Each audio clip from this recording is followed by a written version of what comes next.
شہداء اور غازی قوم کا ہمیشہ قائم رہنے والا فخر ہے۔ شہداء کی عزت اور قربانی ہر پاکستان کے لیے مقدس امانت ہے۔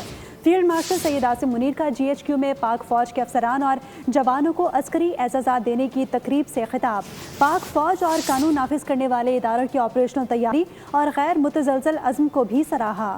پائیدار امن و استحکام کے حصول تک دہشت گردی کے خلاف جنگ پورے قومی عزم کے ساتھ جاری رہے گی۔ فیلڈ مارشل سید عاصم منیر کا امن دشمنوں کو دو ٹوک پیغام۔ چیف آف ڈیفنس فورسز نے جی ایچ کیو میں منعقدہ تقریب میں بطور مہمان خصوصی شرکت کی۔ پاک فوج کے افسران اور جوانوں کو عسکری خدمات اور بہادری کے اعتراف میں اعزازات سے نوازا گیا۔ شہداء کو خراج عقیدت اور غازیوں کو خراج تحسین پیش کیا گیا۔ فیلڈ مارشل سید عاصم منیر نے خطاب میں کہا کہ شہداء اور غازی قوم کا لازوال فخر ہے۔ بہادر جوانوں کی قربانی ہر پاکستانی کے لیے مقدس امانت ہے۔ وطن عزیز کا امن اور سلامتی انہی کی عظیم قربانی اور فرض سے بے لوث وابستگی کا نتیجہ ہے۔ انہوں نے شہداء کے خاندانوں کی استقامت اور وطن سے محبت کو بھی سراہا۔ آئی ایس پی آر کے مطابق تقریب کے دوران 50 ستارہ امتیاز ملٹری اور 12 تمغہ بصارت عطا کیے گئے۔ راولپنڈی اور پشاور میں بھی شہداء، افسران اور جوانوں کی بہادری کو خراج تحسین پیش کرنے کے لیے اعزازی تقریبات ہوئیں۔ راولپنڈی میں 32 شہداء کے لواحقین نے تمغہ بصارت، 60 افسران کو ستارہ امتیاز ملٹری اور 105 افسران کو تمغہ امتیاز ملٹری سے نوازا گیا۔ پشاور میں 98 لواحقین کو تمغہ بصارت، 6 افسران کو ستارہ امتیاز اور 19 کو تمغہ امتیاز تفویض کیا گیا۔